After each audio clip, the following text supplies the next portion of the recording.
Berkeley time right now. So yes, great. Thank you for recording. So thank you everyone so much for coming to this How to Get Involved in Research event. We're going to start ahead with introductions. So my name is Nadia. I am the External Vice President of the American Chemical Society student chapter here at Berkeley.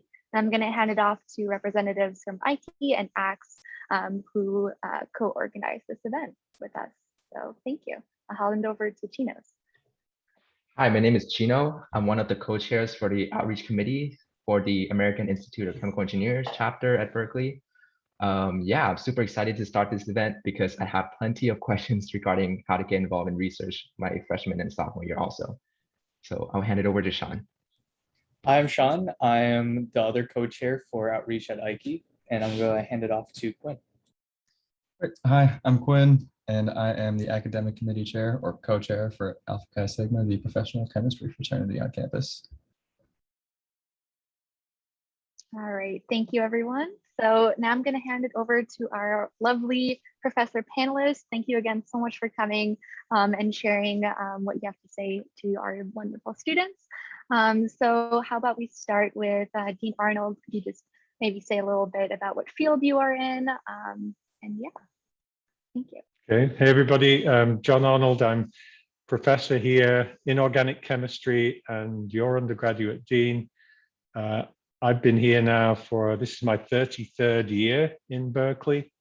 And my group, as you can see up behind me here, works with elements all over the periodic table, including the very heavy ones down here, uranium, thorium, neptunium, and plutonium here. Let me hand it off to Dan, Professor Nomura. Hi, I'm Dan Nomura. I'm a professor of chemical biology in the departments of chemistry, NST, and MCB. And my lab works on using chemical biology approaches to tackle the undruggable proteome, which is one of the biggest challenges that we face in modern drug discovery.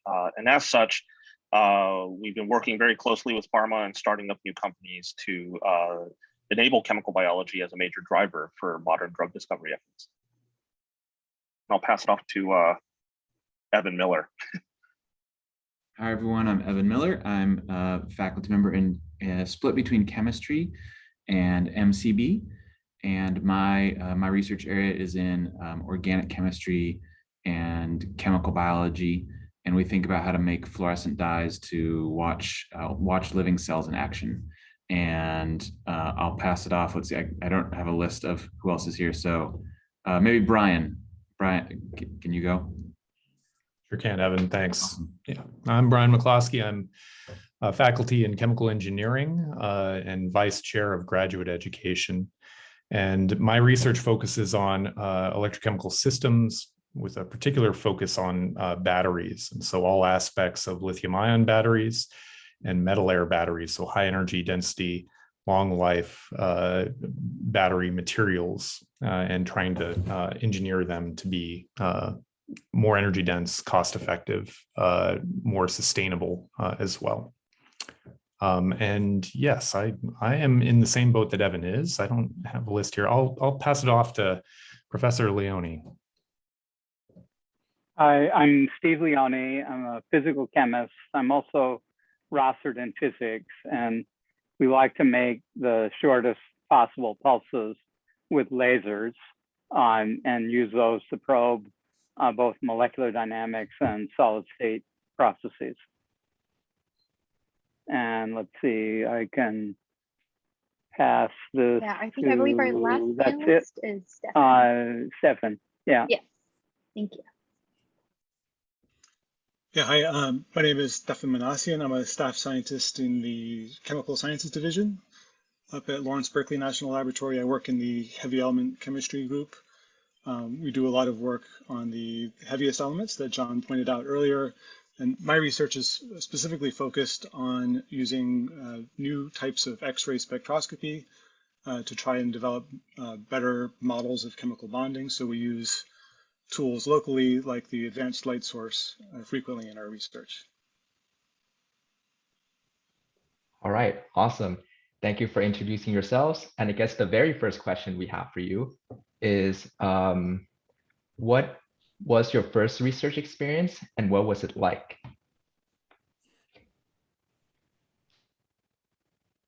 I think you're going to have to direct us a little bit, Chino. Should Okay. I start?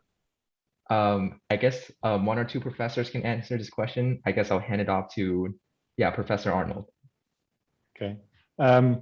I think we should keep this part of it short as possible, because I'm sure students have a lot of questions more directly. But I got into research because I was at a university in the UK and it was prescribed. So in our final year, we were assigned somebody to work with. So very different from here at Berkeley. I guess I'll popcorn to Professor Miller now. Great. So I went to a small liberal arts college, and so there were no graduate students. It was just undergraduate research done primarily during the summer. And so I had the chance to start doing undergraduate research in between my sophomore and junior year. I ended up doing it for those 2 summers, and then I stayed the summer after I graduated before going to graduate school. So I was involved starting after my sophomore year. All right, thank you so much. We're going to go ahead into the questions that were submitted by students in the form that was in the flyer. So the first question that we have is, how do I find my research interest, and what are the steps I should take to find areas that are interesting to me?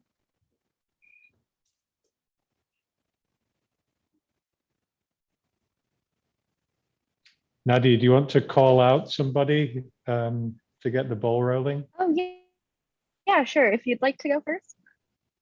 Oh, me again? How about Okay, Bryan? Okay, how about Bryan? Yes. Bryan, you go. It's a really good question for undergrads. I think many of you are probably likely to be interested in a lot of different things, and so narrowing it down can be a little bit challenging. And I think the best way is to perhaps look at all of our research websites. I know that many on this call, if not all of us, have our own research websites where we outline what we do. And we have some publications on there that we've recently published as well. And you can maybe read the abstracts to get a flavor of a large overview of what we actually do. And then from there, if you have friends that are working in various labs, asking them what they do, that's a great way of learning what sort of research occurs on within the college as well. And of course, you can always reach out to graduate students and postdocs or even faculty to get a good idea of what's going on as well. But, I think initially, I remember being very interested in a variety of different research topics, and found a lab that was willing to take me in, and had a great time spending a year or two performing research initially, and that led to other interests later on in my academic career. I guess I'll popcorn to Professor Nomura if you have any input on this question. Sure. I think, one thing that I advise students is, not to consider things like professional school, things like professional schools, like graduate schools, and med schools, and pharmacy schools. They're just a means to an end. And I always, encourage students to think about what they see themselves doing 10 years from now, 20 years from now, what they, see themselves as having accomplished and being known for, and then try to, figure out the shortest kind of linear path to get to that point. So, for me personally, as a freshman, I came in as a pre-med where, my parents said that, I need to become a surgeon, and actually they still say that, but very quickly I realized in my first semester that I didn't really want to be a doctor. I actually wanted to be developing, new disease cures, right? Trying to develop kind of new therapies for debilitating diseases. And I quickly realized from there that it's actually chemists that help to synthesize the chemicals, and biologists that help discover new disease targets that are really enabling for developing next generation disease therapies. And it's medical doctors that actually end up prescribing drugs that chemists and biologists have worked really hard to develop. And so once I had that goal in mind, then I took a, I guess, not completely linear route, but as linear a route as possible to get to that goal. And that's still my goal today. It's my, why I wake up every morning. So, yeah. Just to add on to that question, I guess I'll popcorn to Professor Stefan. The question is it common for undergraduates to switch labs in order to explore their research interests? Yeah, I think it's quite common. I, looking back to my own undergraduate research, had at least 2 different experiences, both in sort of inorganic chemistry labs, but the focus and the day-to-day kinds of activities that we would do, the kinds of experiments were all very different. And I think that was very informative for me because, I found that I really enjoyed doing a certain kind of experimentation and not as much another kind. And, if you're really wanting to work hard every day, being able to enjoy the actual, labor part of it is really crucial.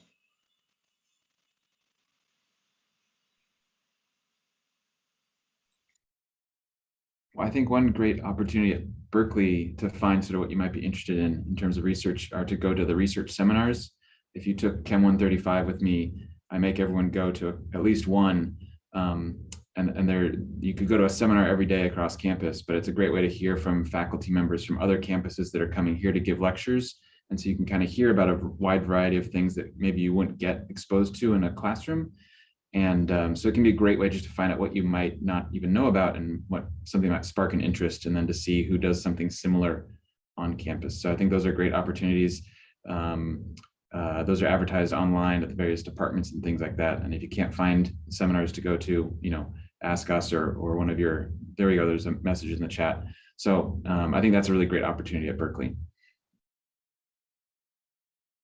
And I'll just maybe make a general point. I think what you're already hearing, if you listen to all 6 of us talking here, you're getting different opinions and different ways of looking at this problem.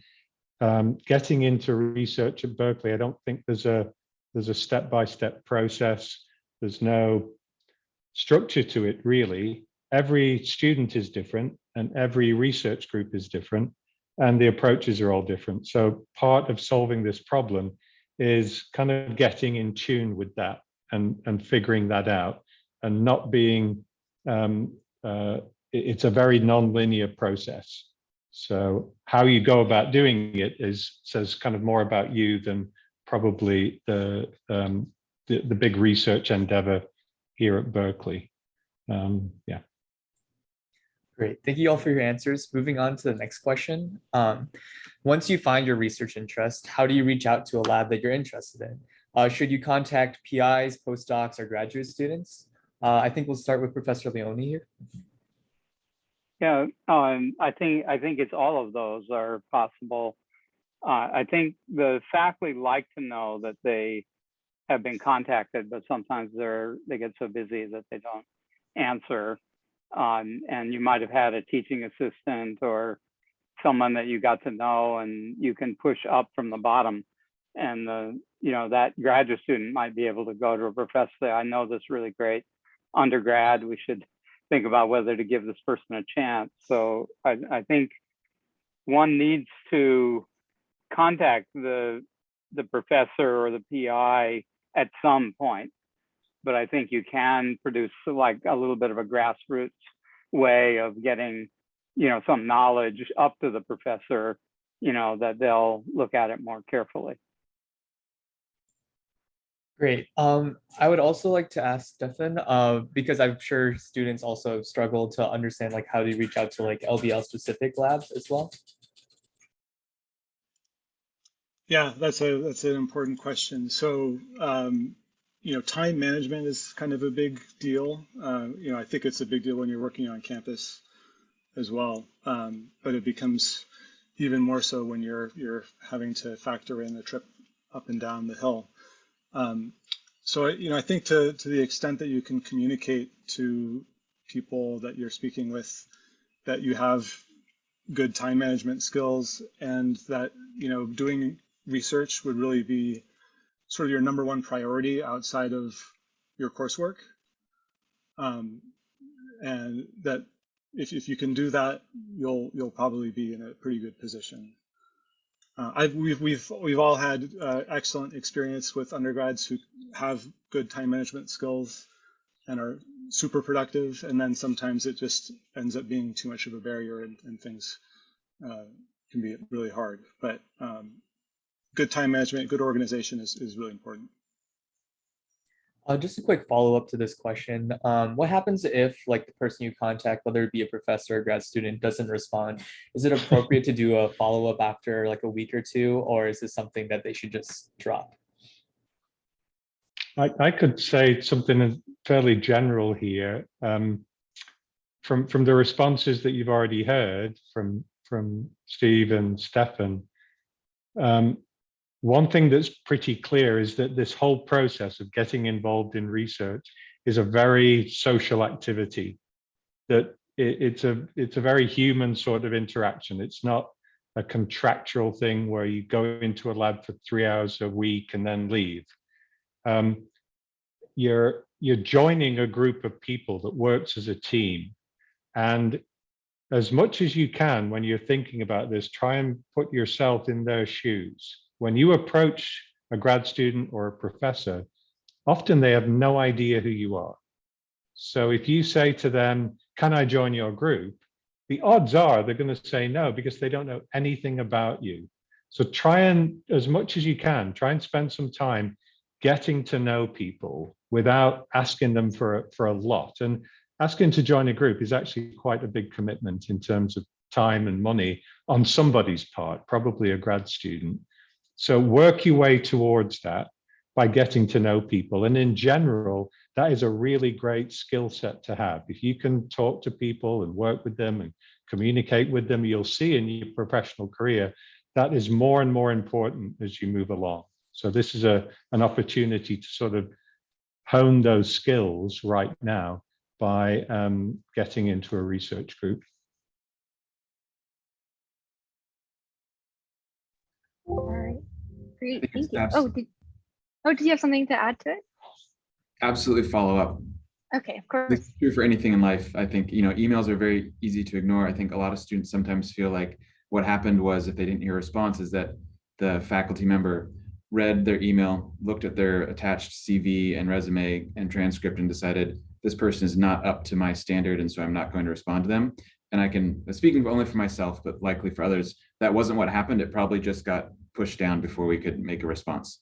So I think it's totally appropriate to follow up after a week, to contact folks, in the lab. Maybe the PI is not responding, or the faculty member is not responding.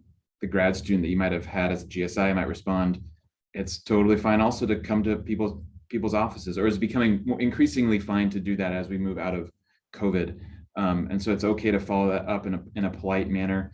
I think that's totally fine. It shows initiative and that you want it. It's not just that you're mass emailing somebody. So from my perspective, I think that's fine, and shows initiative and that it's something you're interested in.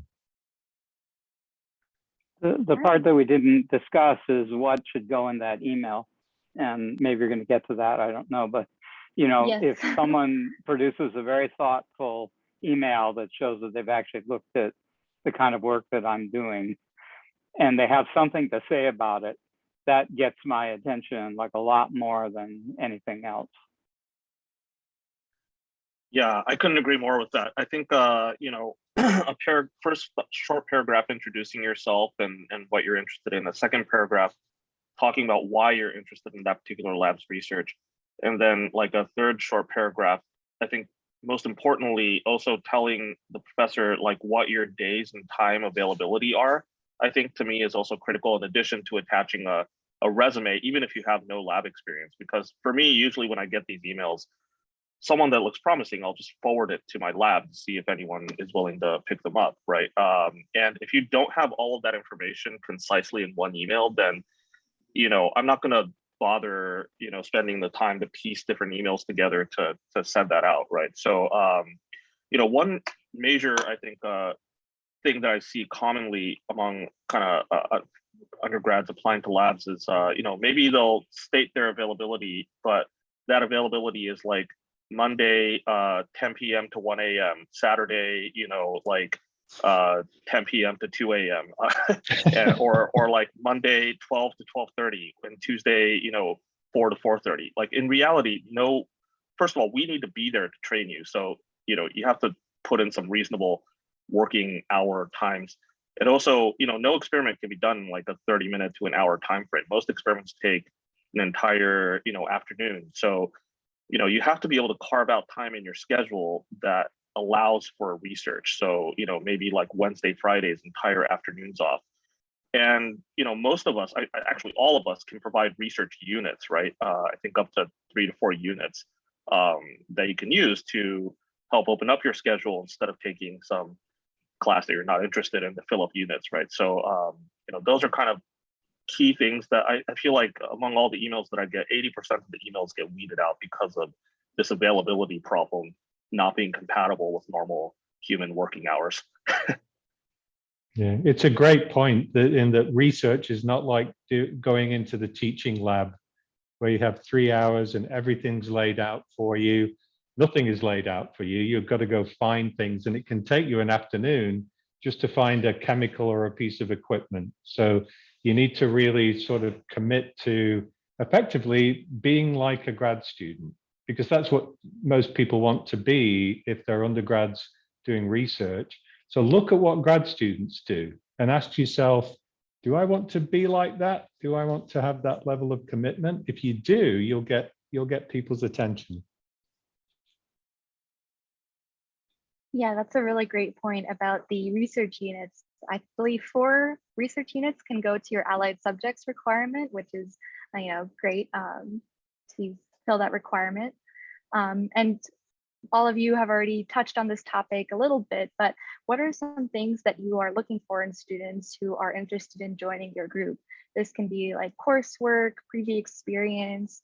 Are you looking for people that already have undergraduate research experience, or what is something that you look for specifically?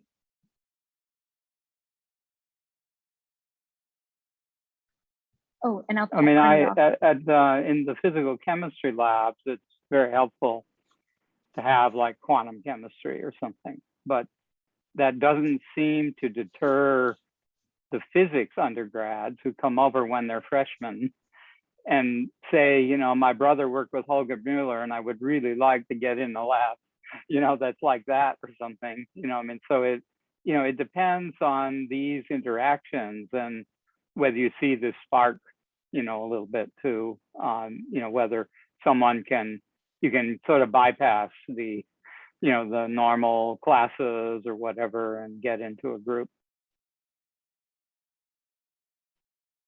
Yeah, maybe Evan has a different take on this, but at least in the chemical biology space, I do feel like, I really encourage folks to try to get into labs early, usually end of first year, by the beginning of their second year, because it takes us years to train somebody. And so we usually want those students to, once they join, stay on for the rest of their undergraduate career and really contribute to the lab and, hopefully ultimately ending up as authors on publications. And, oftentimes I'll take students that have no lab experience in their second semester freshman year or right after their freshman year. And what I'm looking for there is, really kind of a interactive spirit, a lot of enthusiasm, and the fact that they're genuinely interested in our kind of research is all I'm looking for, right? And then and also time commitment, I guess. And you really don't need lab experience, at least in chemical biology. I don't know, Evan, do you want to speak to that? Sure. Yeah. Yes, I think that's an important point to make. That's not necessarily.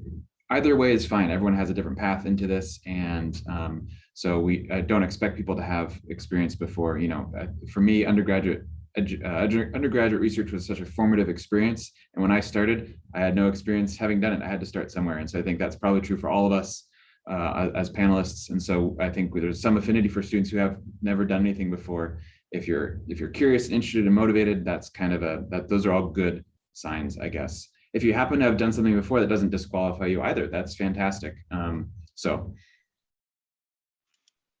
maybe I can just mention one other thing that, if you don't have previous experience working in a scientific lab, but you have spent a summer working as a line cook or doing something else where you're working as part of a team, doing hard work, those are really great things to emphasize. Sometimes even those kinds of experiences could be more valuable than necessarily having stellar academic record. I think it really helps also if a student interested in research really does some homework on the group and spend some time really thinking about that. It shouldn't be a game of musical chairs where all of a sudden you've just got to get into a group because you don't have a group. You want the right group for you and vice versa. So spend the time to get to know people. And one way to do that, we do this in my group, and perhaps some of the panelists would agree, is to try and attend some group meetings. So Evan mentioned seminars, or I think Evan mentioned seminars, or Stephen did. If you attend group meetings, you can get a feeling for what the group is like, what the dynamic is like. Every group is different. They're all like families, and families, what families are like. So try and get to know people, perhaps through group meetings, if that's acceptable to the group. It is in my group, and I know some others as well, particularly with Zoom. You can just tune in to group meetings and learn about what happens that way.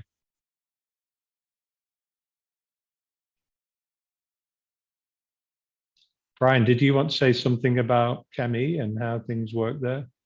I think everyone has touched on the topics that I would have covered as well. John, the group meeting is a great idea. I've had undergraduate students who have subsequently joined my lab after attending a couple of group meetings. I believe usually those students are joining my meeting because their GSI was one of my students, and my student invited them to the group. And so once again, interacting with students, with GSIs, with your friends who are working in labs, I think is really it's an essential component in getting into a lab. And then we're looking for, people who are enthusiastic, and of course, reading the work, being familiar with what each lab does is really important there too. Awesome. Thank you for all those inputs. So the next question this is one of the most popular questions that was asked on the Google form, but the gist of it is, what do undergraduates do in a research lab?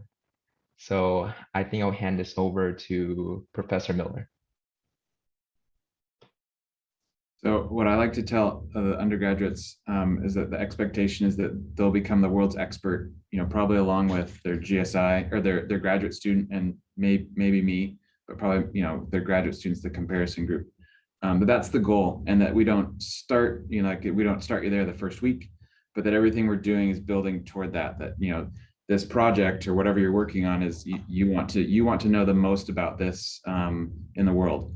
And so we work toward that. And so that means, like, at the very beginning, a lot of safety training, learning some of the routine things that keep the lab going. So like how to wash glassware, how to weigh out stuff on the balance, like how to participate in the sort of group activities in that way. We pair you up with a mentor, which is why oftentimes we don't have space in the lab. We can't just bring in a bunch of people. We work really hard to design projects that are paired up with someone in the lab. So a professional scientist who's a full-time scientist, so a graduate student or postdoc. So that we try and pick a project that would align closely with what they're doing. So you have a mentor that's 2 or 3 or 4 steps ahead of where you're at to guide you, that allows us to replicate some of the things they're doing and train you, but also provide some opportunities to branch off and do new things. So the goal is pretty lofty, and to do that, we do a lot of training in terms of techniques. So at the very beginning, it's going to be a lot of training, and so this is how you do this properly, and we do that by repeating experiments that have been done before. And then as we build in that autonomy, more, increasing ownership of your project. So we talk about ownership and things like that.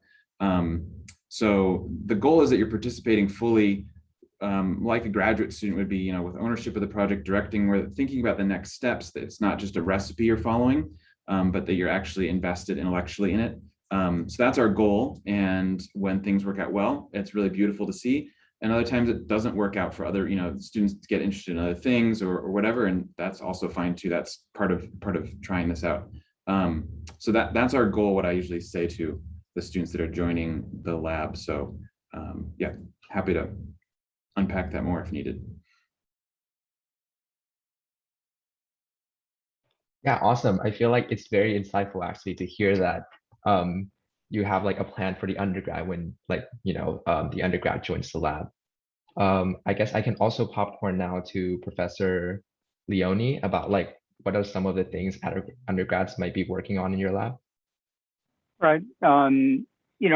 Sometimes a undergrad student might join a lab and there may be like a smallish project, like let's interface this spectrometer, this new spectrometer we got, to the computer or something, and do that.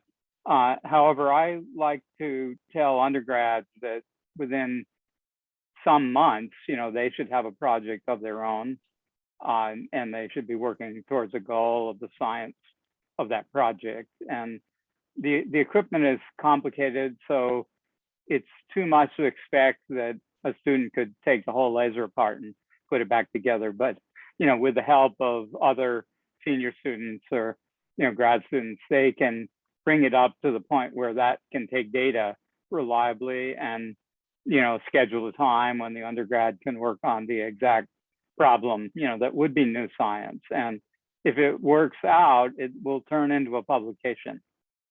I have to say though that if you take 40 undergrads, maybe only 3 or 4 write their own publication in the end. They might contribute to some other, some others may contribute to publications, but the goal is to have a real scientific problem and to be doing it, that nobody has done before, from start to finish, working on all aspects.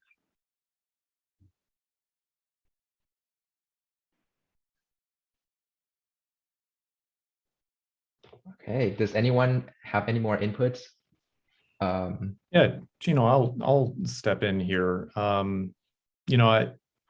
The way that undergraduate research works in my lab is that they are advised by graduate students on a project that the graduate student and I agree to.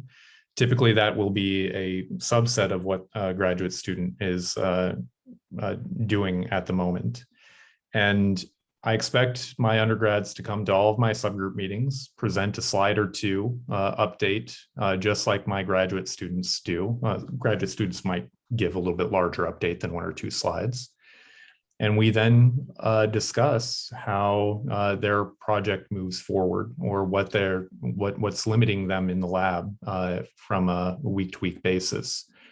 And so I try to give all of my undergraduate researchers an opportunity that feels similar to what my graduate students do as well. So you get a feel for what graduate school and a PhD really is like.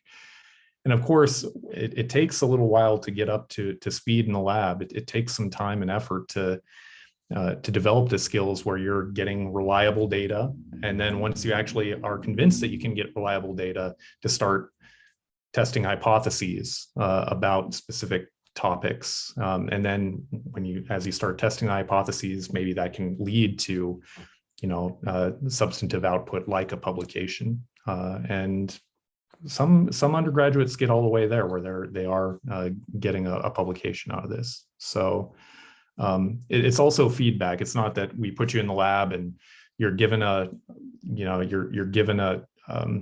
a task and you're doing that task for 6 months. It's much more of a feedback loop between the student and the faculty and the graduate student.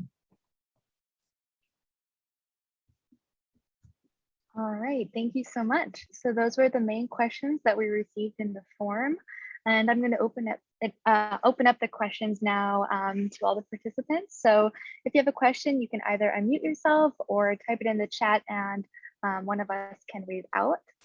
And yeah. Nadia, could I ask a question to start? Of course. Could I ask Stefan to say something about the differences at working at LBL versus campus and the opportunities at LBL that might not be on campus? Sure. Well, I think one of the main differences, at least for work that happens in my laboratory, is that some of it can be quite technically challenging and high hazard. So there's a lot of training that does go into getting started in the laboratory. So we are typically looking for undergraduate researchers who are willing to put in more than just a single summer time commitment, because if it's just for 8 weeks, then you've almost only just completed your training by the time the summer is over. But when people come to us, at the end of their sophomore year and, talk about all the things that they would like to do with us, as people have described already today, and we can see how this might be a, multi-year relationship, that's really very appealing. The thing that I think is really nice about working up at LBNL is partially just the access to some of the unique tools that we have up here. So, we have a synchrotron, right, the advanced light source. And we have had our undergraduates previously involved in doing measurements up there, either single crystal X-ray diffraction or X-ray absorption spectroscopy. And also we have access to some unique isotopes, so radioisotopes heavier than uranium, which require specialized facilities to handle them, which don't exist currently on campus at least.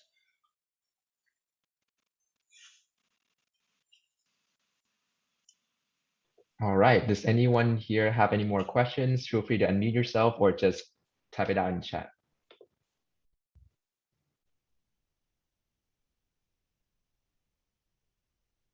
Don't be shy.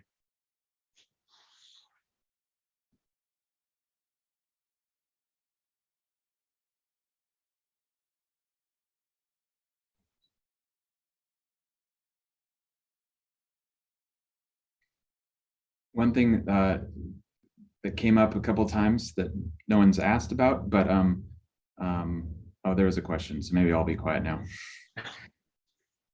Hey, Professor Miller, feel free to finish your thought. Okay, I'll finish quickly. So we talked about time commitment, and so one thing that's important for me, Dan mentioned it, was time blocks. Like we were looking for a certain amount of commitment, not 30 minutes here or there.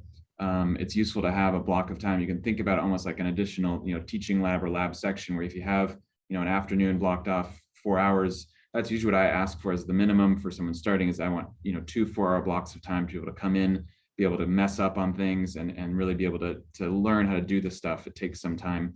And we set that schedule for 2 reasons, because it's a big investment in our time to train you. And so we sort of protect the graduate students' time, but also protect your time too, because you are also students at the same time. And so for me, those courses are really important to get that baseline, that bedrock of foundational knowledge you need. And so it's different than a professional researcher, graduate student, postdoc. We want you also to excel in your classes and things like that too. So we work to build that schedule in. And so for me, at least, it's something like 2 big blocks of time during the week. Yeah, that was my thought. So I'll stop now. Oh, one quick follow-up question I had about that is how understanding are PIs usually if you have like a really busy week, like 3 midterms? Is it fine to take some time off? Yeah, of course. Yes, definitely. Yeah, absolutely.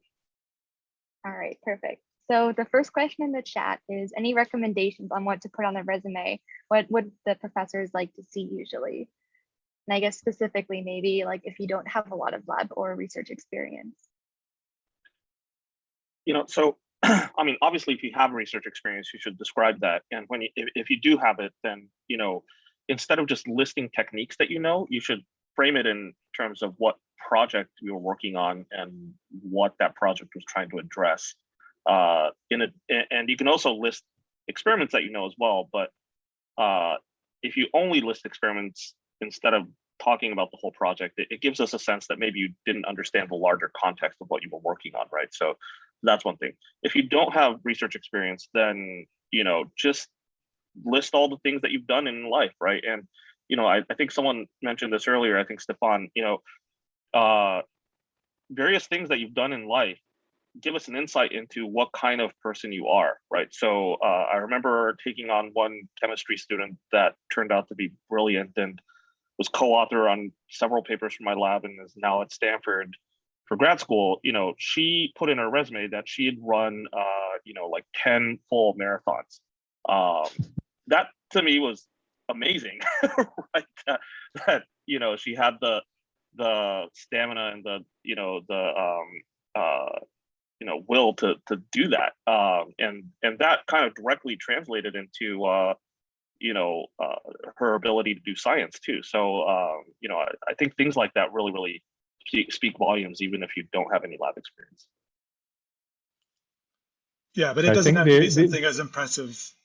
Oh, I was just gonna say, I don't think it has to be as impressive as running marathons. You know, it could just be that you had a paper route every morning, or I guess people probably don't know what a paper route is anymore. In the old days, people used to wake up very Stefan, early. you're not that old.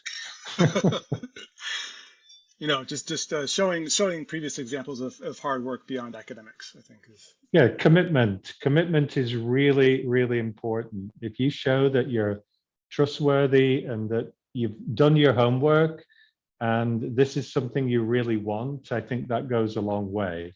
If you just send an email saying, hey, I looked at your website, it sounds interesting, can I join your group? Don't be surprised if that doesn't work too well. So put the time in to really learn something about the projects, go to group meetings if you can, meet with grad students and talk to them before you make that big ask, can I join the group? Because that's a big commitment on the group's part. You need to be prepared to make the commitment yourself in terms of time and energy.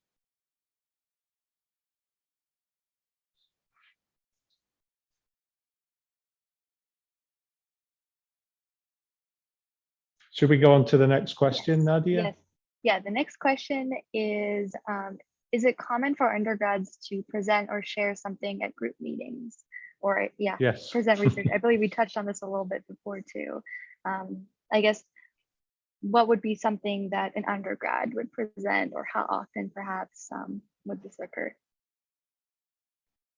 I think all the groups run a little differently, first of all. And like I actually meet individually with each undergrad like every 2 weeks. And then they also come to group seminars, and you know, they're getting a lot of oral communication about what it is they're doing, and you know, need to come to me presenting what they've just done, you know, with a little, you know, maybe some pictures and log and things like this. And other groups have subgroups, or you know, expect everyone to speak around the table at a group meeting, and then you should speak up. You know, otherwise you're a non-existent person. You know, you're not part of the whole lab yet. You know, so students who don't come to group meetings, that's not a good thing. You know, I would say that's the one place where you get a lot of communication from others and help and pointers and things like this.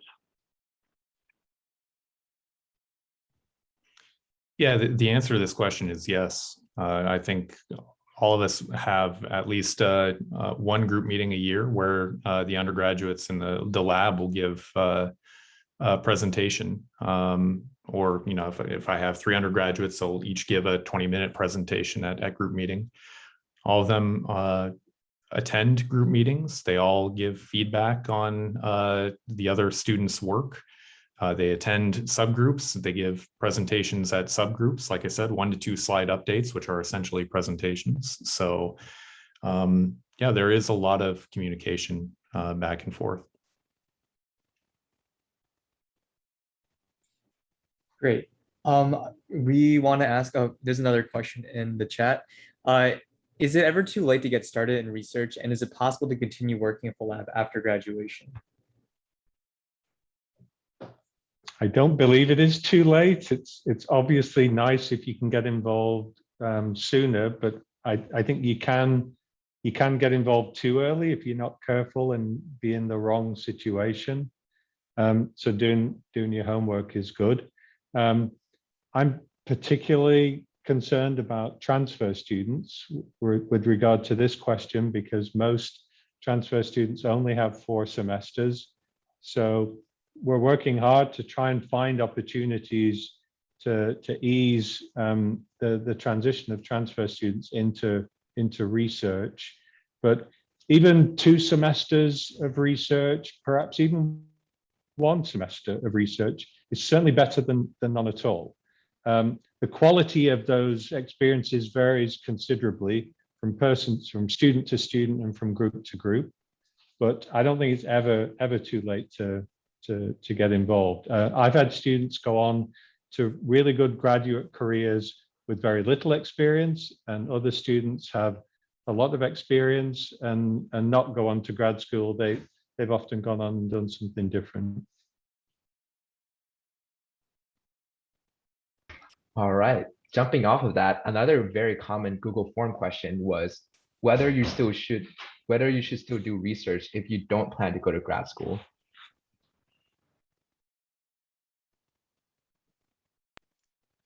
I can take that question and say unequivocally yes. So I actually took a few years off after completing my undergraduate degree and worked in industry, a few different places doing mostly organic chemistry. And it was really my actual laboratory experience that was what got me those jobs. So I definitely would recommend it. I agree. When I started in college, I mean, I guess I knew if you'd asked me, I would have said, yes, I know you could get a PhD in chemistry or biology, but I don't think I knew anyone who had a degree in chemistry or biology. And people that are interested in science, became pre-med students. That's what you did. So that's sort of where I started. And so I got involved in research well before I really even thought a PhD was in the cards for me, just because I was kind of interested in it. It sounded really interesting and I had no idea what it was like. And so I joined this group and worked over the summer, and I hated my first summer of undergraduate research because it was very different than teaching labs, where you go in for 3 or 4 hours and there is an answer at the end that you can check with your the TA, and they will tell you, yes, you did it, good job. And research was so open-ended, and it was a little disorienting at first, but that was actually what I liked. Eventually what I liked the most about it. So I think it's great to do research, even if you don't think you're planning to go into graduate school. And even if you're planning on going to medical school, I think it's great, because I think it introduces the idea of ambiguity. It's not out of a textbook. It's something that you have to interpret real data and things of that sort. So I'm on board. Yes, I think it's valuable, whatever you think you're going to be doing, in the next bit of time. I think the way to also look at it is you're building logic skills, and you're dealing with some area of work that there are 100 different loose ends or paths that you could follow, and only 2 of them really matter, and so you're learning how to decide among all those paths and, what's going to really pay off in the end. And you're building verbal and oral skills, in research. So these are really important things in all jobs later. I think it's important to have research experience for exactly the reasons that Professors Miller and Leone just outlined.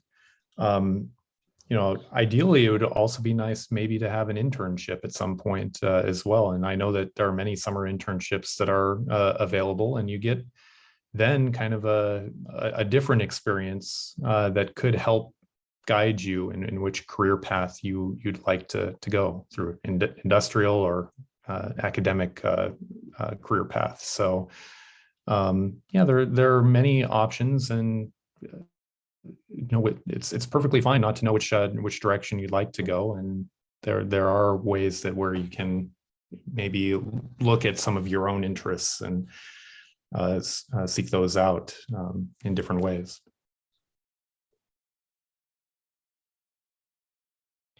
Awesome. So we have another chat question right here. It says, how do we go from training to creating and starting our own project? And what are some expectations? My guess is that's going to vary from group to group. So in some groups, it's rare that the starting graduate student would just come up with their own project. They're often joining things that have been going on for a while. I'd say then it's even rarer that an undergraduate would create their own project. It does happen, especially at Berkeley. But I'd say it's relatively unusual, at least in my experience. You're learning a very, very different skill set from a typical undergrad experience, where in an undergrad experience, you're learning what's already been learned before. You're learning from textbooks and professors. In research, you're learning about stuff that isn't known. And the skills involved in doing that and doing it well and properly and asking the right questions are pretty hard to learn, and it takes some time. So I don't know if everybody else would agree with that, but I'd say it's rare that an undergrad just comes up with their own project in the lab.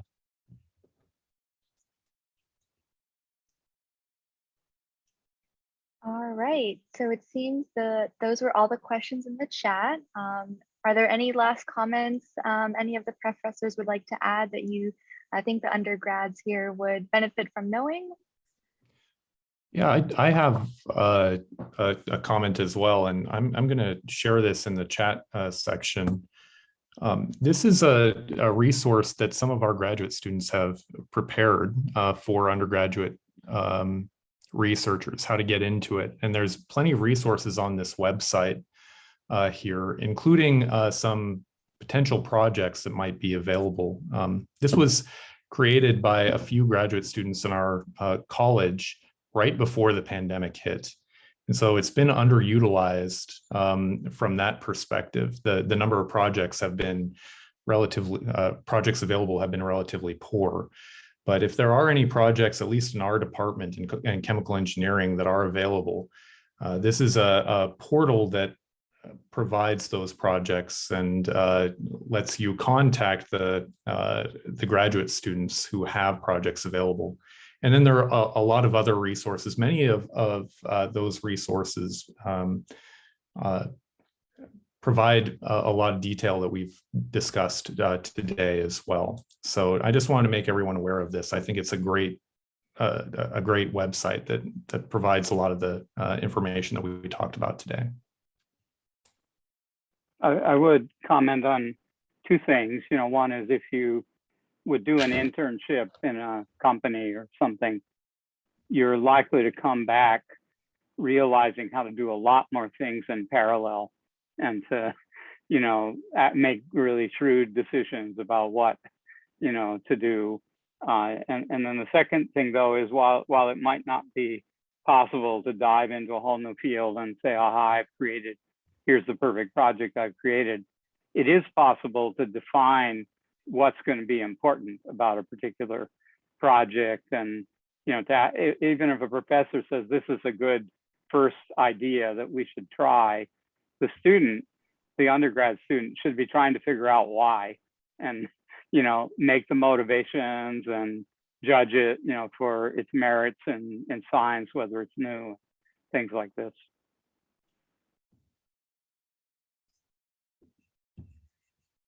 I would say no matter what stage you are, whether you're a transfer student, an incoming student, or a third or fourth year student, if you want to get involved in research, be persistent.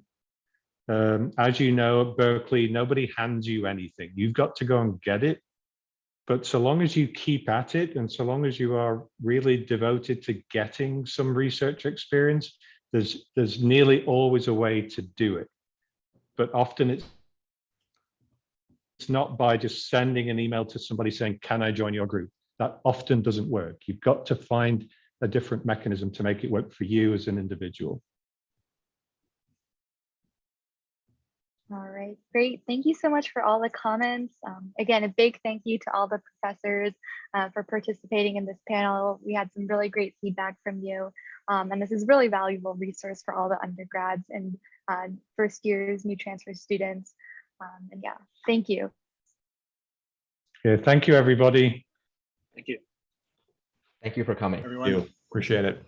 Professor Arnold, Yeah. if you would like to stay a little bit and discuss it afterwards, feel free to stay. Sure. You can end the recording now. Okie doke.